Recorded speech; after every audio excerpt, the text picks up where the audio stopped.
Tianxingren, sweet apricot, and chicken head kernel, Qianshi, water lily. A 60-year-old woman in the Wenfeng commune suffered from a severe illness and was very overweight. Seeing that nothing could help her, her family started preparing her funeral. Meanwhile, an old Chinese doctor of traditional Chinese medicine told her to grind 450 grams of sweet apricot and 450 grams of water lily into a fine powder and to take the powder regularly. No sooner had she finished all the powder than the woman recovered from her illness. Continuing to take this powder, she was free from illness thereafter. The water lily fruit looks like the head of a chicken, which is why the Chinese call it chicken head kernel. There are two kinds of apricot kernel: bitter apricot kernel called Pugongying and sweet apricot kernel called Tianxingren. Tianxingren is larger than Pugongying. Pugongying can expel sputum, suppress coughing, and lubricate the intestines, and is good for coughing and asthma and abundant sputum due to the common cold as well as for constipation.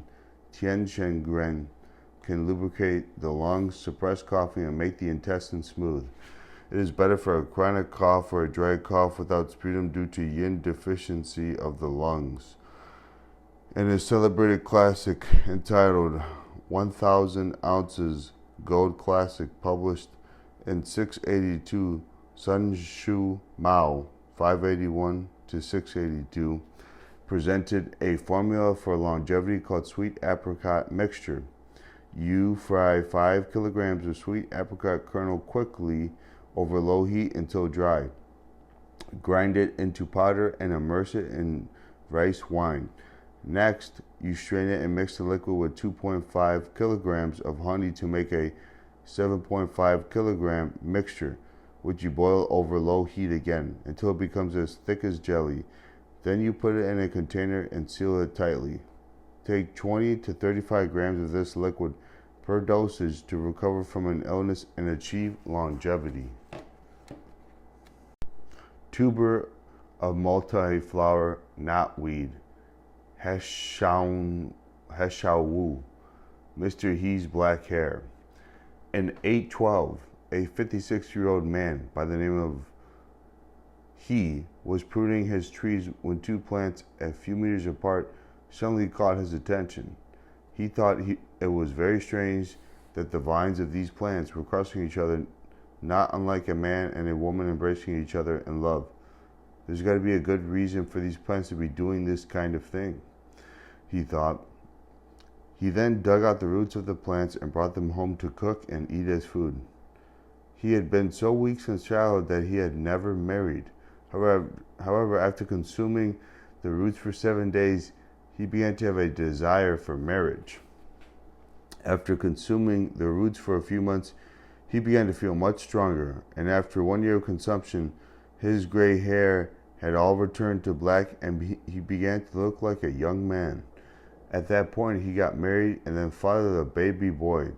Both the father and the son lived to over 130 years of age. The Chinese have called tuber of multiflower knotweed He's black hair ever since. From the point of view of modern medicine, the effects of tuber of multiflower knotweed are similar to those of an adrenocortical hormone. In a medical experiment, 2 groups of animals were placed in a -5 °C refrigerator for 17.5 hours. Before being placed in the refrigerator, one group was fed the herb for 2 weeks. The results show that 32.3% of the animals in the group fed the herb died, compared with the 67.7% death rate in the other group. In another experiment on the treatment of chronic tracheitis, one group of patients was treated by a standard herbal formula, while another group was treated by the same herbal formula plus tuber of multiflower knotweed. The second group showed obviously better results with both local symptoms and fear of wind and cold. Cold sensations in the back and shortness of breath considerably improved. Agrimony, Xianhecao, red-crowned crane's herb. One summer, two Chinese officials were making a long trip to Peking to take a national examination for promotion. Seeing that time was almost running out, they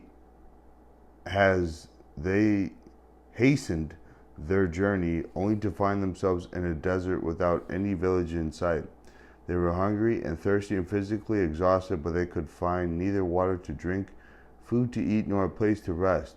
One of the officials suddenly developed a nosebleed, and the bleeding wouldn't stop. So his fellow traveler ripped a sheet of paper from an old book and squeezed it into his friend's nose. But it was in vain, as the blood continued to flow from his nose. The official with the nosebleed said, "I wish I had some water." "Where could I possibly get water for you?" responded his nervous friend.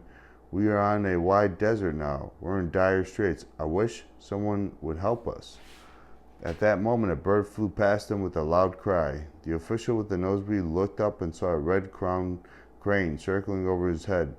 "Dear bird, I wish I could borrow your wings to fly out of this desert," shouted the official, with both arms outstretched and his mouth wide open. Shocked by the official's loud shouting, the red-crowned crane suddenly opened its beak, and a blade of grass dropped from it to the ground. The official picked it up and murmured with a smile, "Even if I can't borrow your wings, I can still use this grass to moisten my mouth for some relief." And so he put the grass in his mouth and started chewing it as if it were a piece of gum. Oddly enough, the nosebleed stopped after a short while, and both officials started jumping with joy. "The bird gave us a magic grass," one of them said jokingly. The two Chinese officials made it to the examination hall in the capital just in time for the examination, and both of them passed and got promoted. When the two officials got together again some time later, they recalled the event on the desert and began to wonder about the grass that stopped the nosebleed. They started making inquiries about the name of the grass, but no herbalist knew anything about it. The two then drew pictures of the grass from their recollections and ordered their subordinates to search for it. Finally, many years later, the grass was found growing along some hillsides. It was a perennial herb with long soft hairs over the entire plant. Discovering that the plant still had no name, the officials named it after the red-crowned crane. Antipyretic Dichroa, Changshan, Mount Eternity. On a mountain in China called Mount Eternity, there was an old temple where a poor monk lived. This monk was so poor that he had to go all the way to a village to beg for food. One day, the monk was attacked by malaria, and he experienced intermittent fever and chills nearly once every day thereafter. He had lost a great deal of weight as a result of the malaria, and had come to a point where he could hardly walk. But the monk was so poor that he couldn't even consider seeking medical treatment. One day the monk had gone to the village to beg for food as usual, but by noon had met with no success, and his stomach was rumbling like crazy. The monk thought to himself, "What will happen to me when the malaria strikes again this afternoon? How can I sustain the attack without eating anything?" With this thought in his head, the monk had come to knock at yet another door. But the poor fellow who had answered said, "We do not have enough food to feed ourselves, so how can we feed you? We cooked some plant roots and started eating them, but then all of us started vomiting. If you are really hungry, you can try them." Feeling that he had no choice, the monk gobbled up all the plant roots on the table and left. Oddly enough, the monk did not vomit, nor did he experience any other discomfort. After walking a short distance, he sat down on some grass to take a sun bath while waiting for the onset of the malaria. He waited and waited for many hours, until by sunset not only had the malaria not struck, but the monk felt unusually good and comfortable. A few days passed, but the malaria still did not attack him. The monk was quite excited by the prospect of complete recovery, but unfortunately a month later the malaria recurred. Wondering if there was any correlation between eating the roots and his temporary recovery, the monk rushed back to the poor fellow's house who had given him the roots. He asked him what the roots were, and the fellow, still angry, responded, "Those were the roots my stupid son dug up on the mountain that made all of us sick for so many days." "Could you ask your son to lead me to the plants?" requested the monk. And so the poor fellow's son guided the monk to the mountain, where they found plenty of these plants growing on the ground. The plant turned out to be a decutus shrub with round stalks and branches, usually found growing on wet ground in the mountains. The monk dug out the roots and brought them home to cook and eat. The next day, after eating the roots, the malaria did not attack him. After continuing to eat them for a few more days, the monk found that he was totally free of the malaria. The monk then planted some in his garden just in case he should need them in the future. After successfully treating his own illness, the monk became a doctor of some sort, and many malaria patients began coming to him for help. The monk treated them one by one, always with the roots of the same plant, and always with the same good results. As time went on, people began to ask about the name of the plant. As it had no name, the monk began to tell his patients it was called Mount Eternity.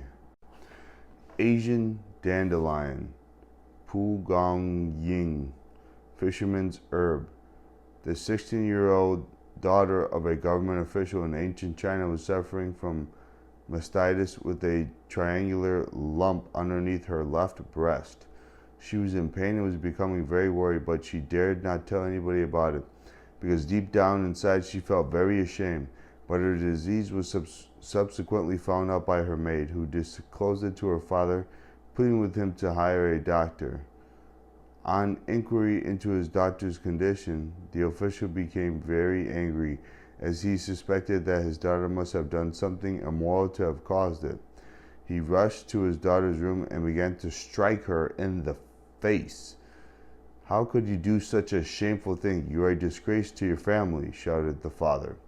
The maid insisted that his daughter had never gone out alone and could not have possibly done anything immoral. The father wouldn't listen, so the daughter ran away from home that night out of shame and desperation. She went to the riverbank and, thinking that no one would be around at that hour to see her, quickly jumped into the river in an attempt to commit suicide.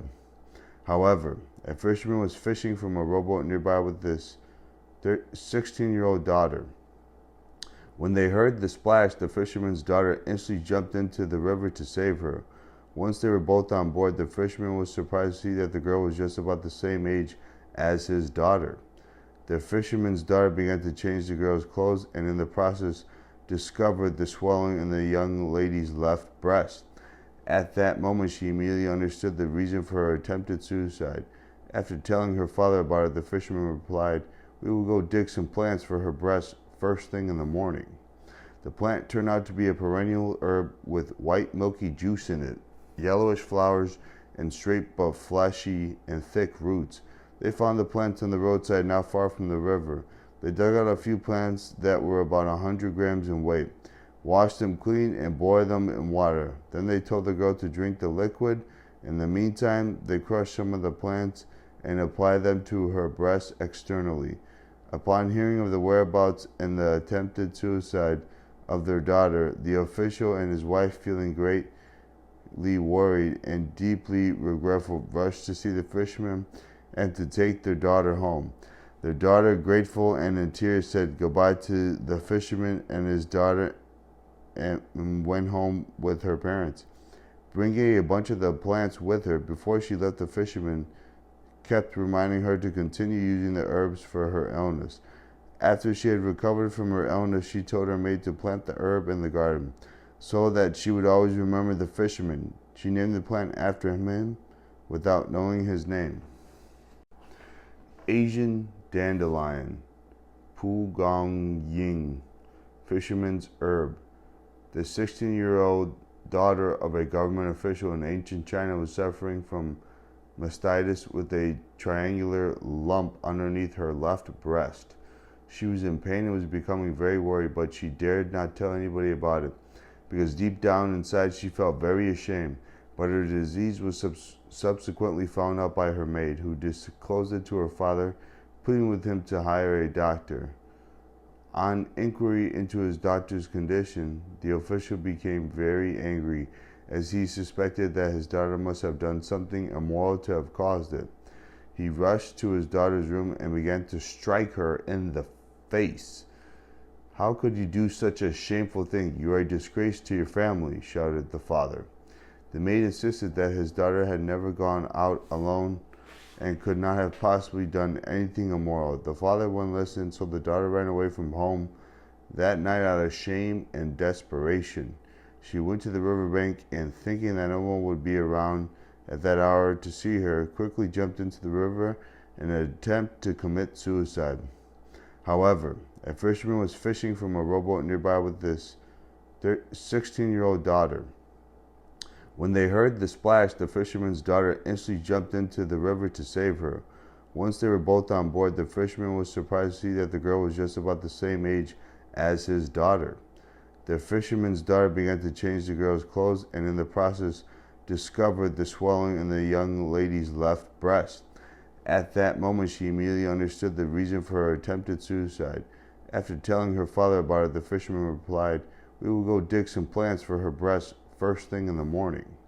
The plant turned out to be a perennial herb with white milky juice in it, yellowish flowers, and straight but fleshy and thick roots.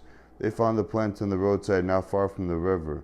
They dug out a few plants that were about 100 grams in weight, washed them clean, and boiled them in water. Then they told the girl to drink the liquid. In the meantime, they crushed some of the plants and applied them to her breast externally. Upon hearing of the whereabouts and the attempted suicide of their daughter, the official and his wife, feeling greatly worried and deeply regretful, rushed to see the fisherman and to take their daughter home. Their daughter, grateful and in tears, said goodbye to the fisherman and his daughter and went home with her parents. Bringing a bunch of the plants with her, before she left, the fisherman kept reminding her to continue using the herbs for her illness. After she had recovered from her illness, she told her maid to plant the herb in the garden, so that she would always remember the fisherman. She named the plant after him without knowing his name. Asiatic plantain and Asiatic plantain seed. Cheqian, plant before cart, and Cheqianzi, seed before cart. There was a Chinese general in the Han Dynasty by the name of Wu. One summer, the country was undergoing a severe drought and the people were suffering from famine. As if things weren't bad enough for Wu, he had been defeated on the battlefield that summer and his entire army was forced to retreat to a remote region where nobody lived. Wu's soldiers couldn't find any water to drink there, nor could they find any food to eat. Many soldiers and horses died of starvation, and the surviving soldiers and horses had become so weak that virtually all of them had been under the attack of one disease or another. There was one particular symptom that almost every sick soldier and horse seemed to have, and that was presence of blood in the urine. One of the grooms under Wu was in charge of 3 horses and 1 cart. When this particular groom, who took his duties very seriously, saw that he and his 3 horses all showed blood in their urine, he desperately began to look for treatment. One day, to his delight, the groom noticed that none of his 3 horses showed blood in their urine. Wondering what they possibly could have done, he made it a point to watch his horses very closely over the next few days and noticed that they were eating plants that were a few inches tall and crept along the ground and had oblong leaves and light green flowers. So he pulled out a few plants, boiled them in water, and drank the liquid himself. After a few days of consuming this drink, the groom saw that the blood in his urine had completely disappeared. The groom was so excited that he immediately told General Wu, who issued an order to all his soldiers to take this remedy themselves and to feed it to their horses.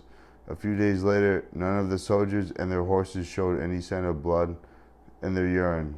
"Where did you find the plants?" the general asked the groom. "I found them before the cart," replied the groom. "What a wonderful plant before the cart," shouted the general. And so the plant has been called plant before cart ever since. Black false hellebore. Lilu insanity grass. Black false hellebore is a toxic herb which even a goat or a cow will not eat. But how did this plant become an herb for curing diseases since it's so toxic? As the story goes, a child by the name of Lilu suffered from epilepsy, and during a seizure, he would often become so violent that he would harm other children in the neighborhood. In fact, one time he hurt a child so severely that his parents were forced to pay a large sum of money in compensation.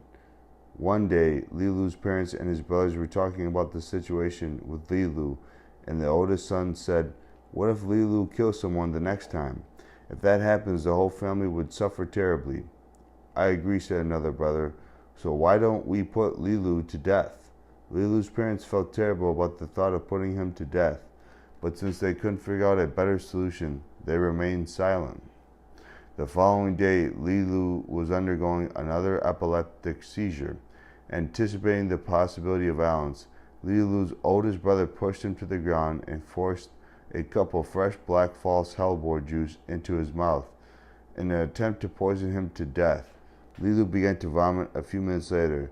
His brother then forced another cup of the juice into his mouth, and Lilu began to vomit again.